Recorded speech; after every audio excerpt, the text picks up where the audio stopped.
What's up, everyone? It is Matt, and welcome to another episode of Down Once More.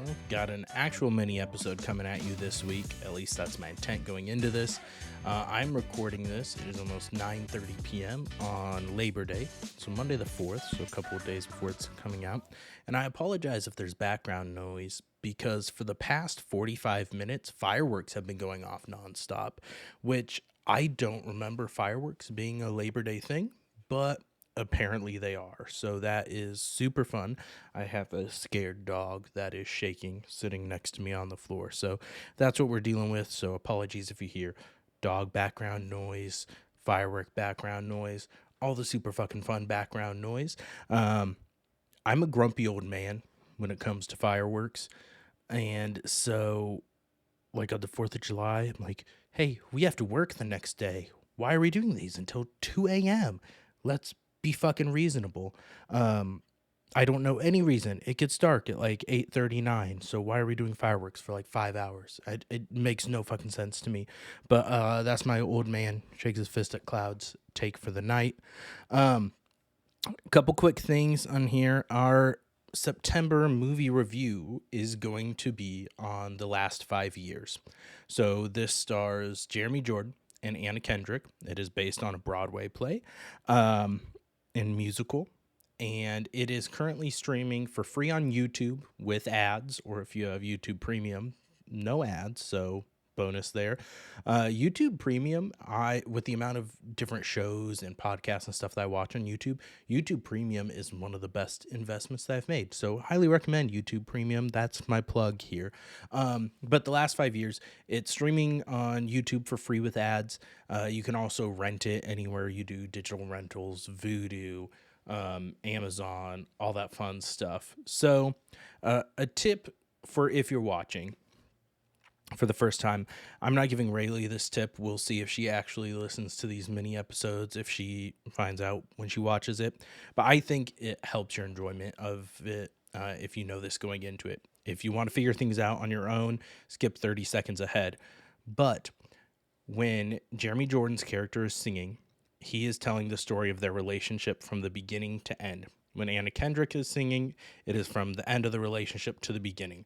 So basically, it ping-pongs back and forth with a song with one of them, then the other, and their storylines intersect in the middle. So it makes sense.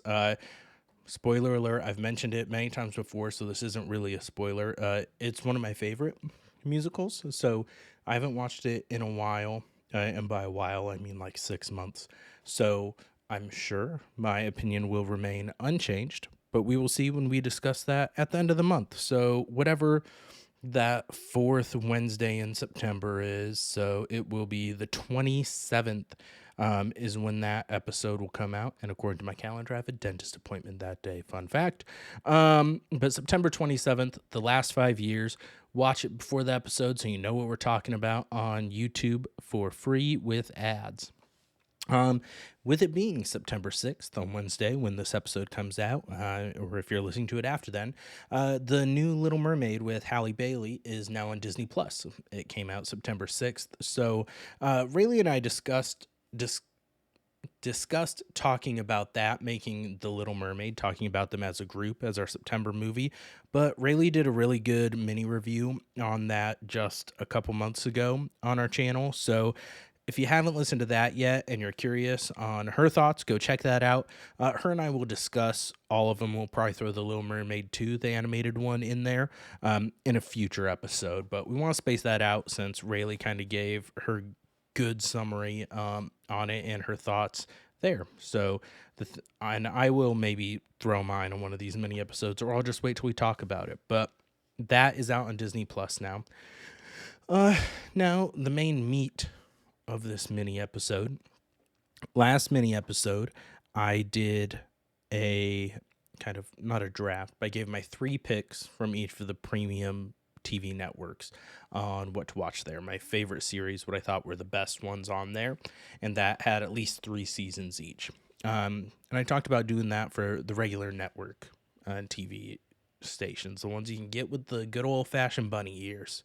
So that would be Fox, ABC, NBC, CBS, that good stuff.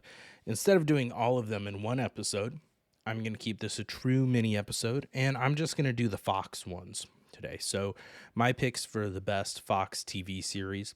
What I'm going to do, because they're kind of broken out into, there's multiple different categories. I'm not going to get into the reality or competition ones on here. So no Hell's Kitchen, American Idol, that kind of thing.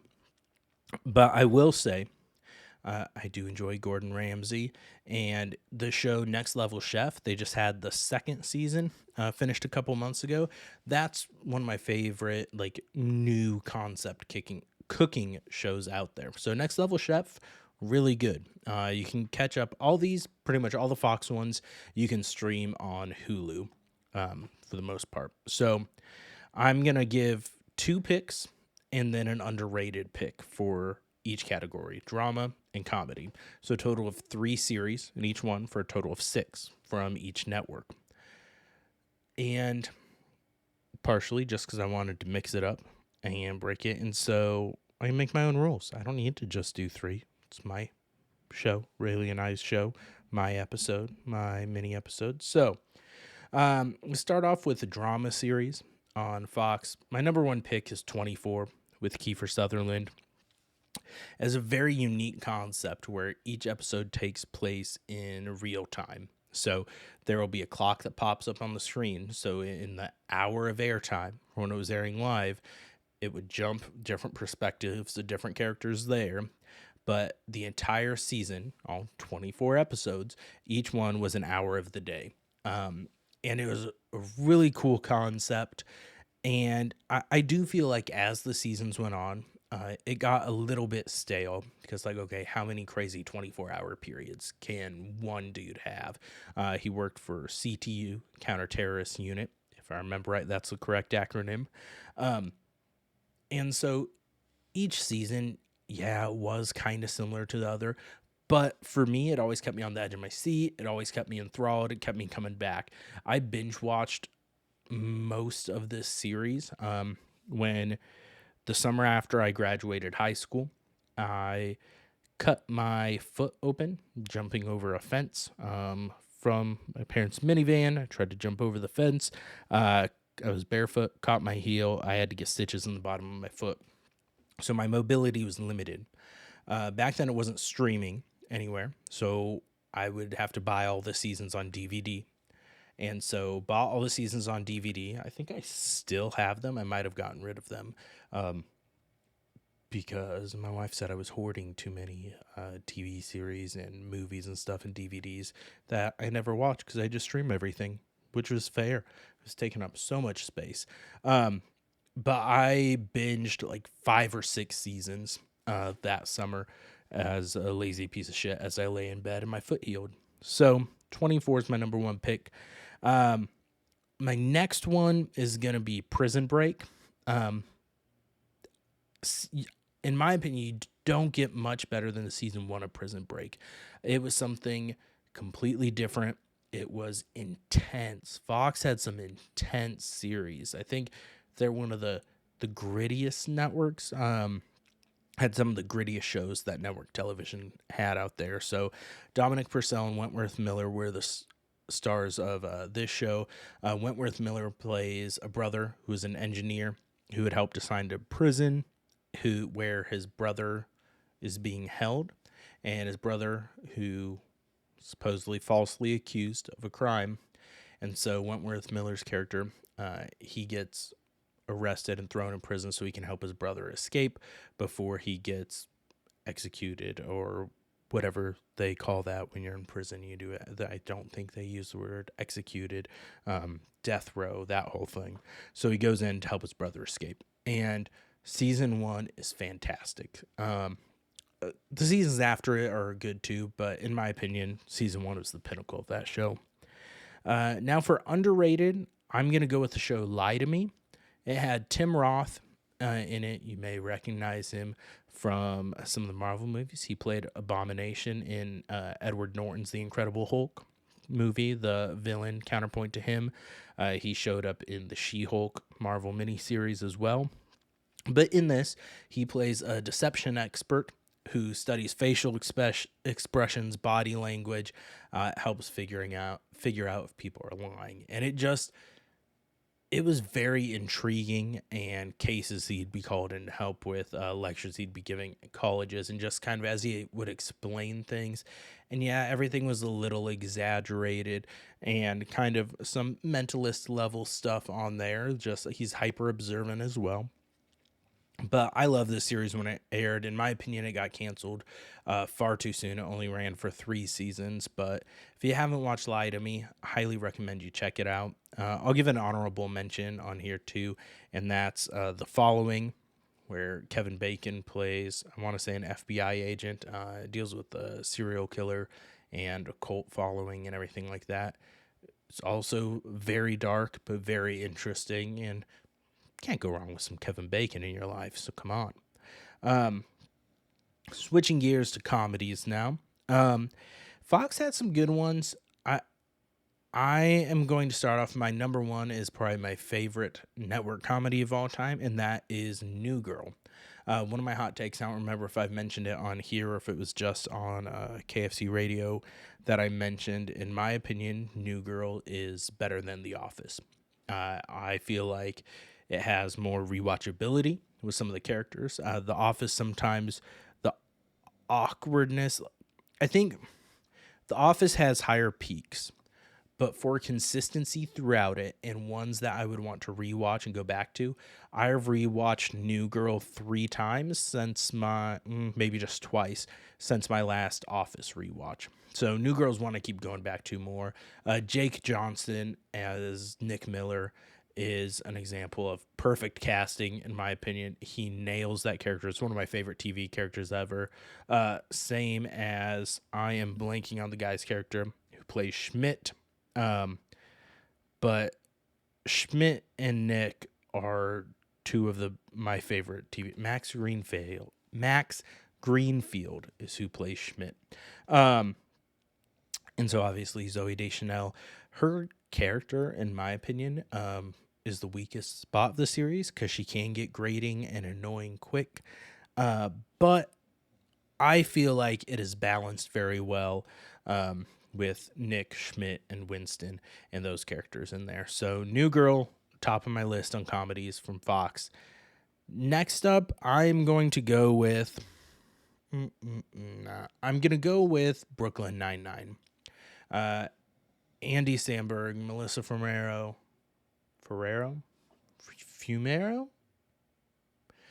Stephanie Beatrice in it.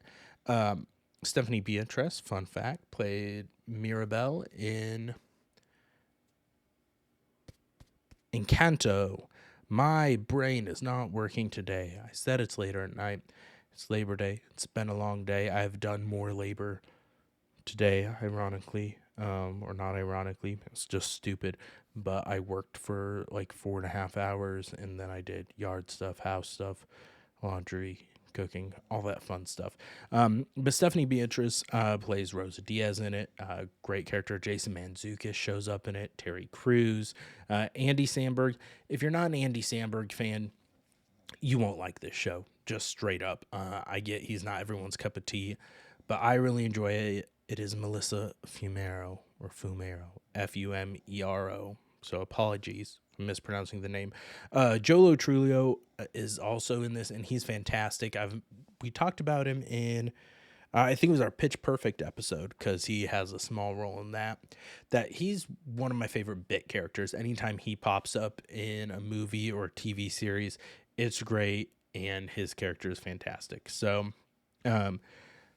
we're going with...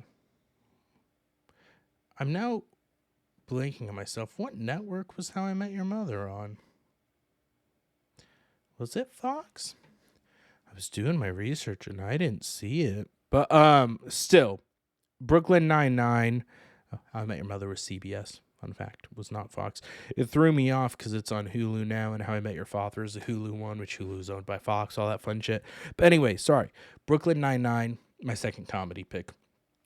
My underrated comedy pick that was canceled far too soon, and that's what I'm going with kind of these underrated ones that I feel like were canceled way before they should have been, is going to be The Mick with Caitlin Olsen.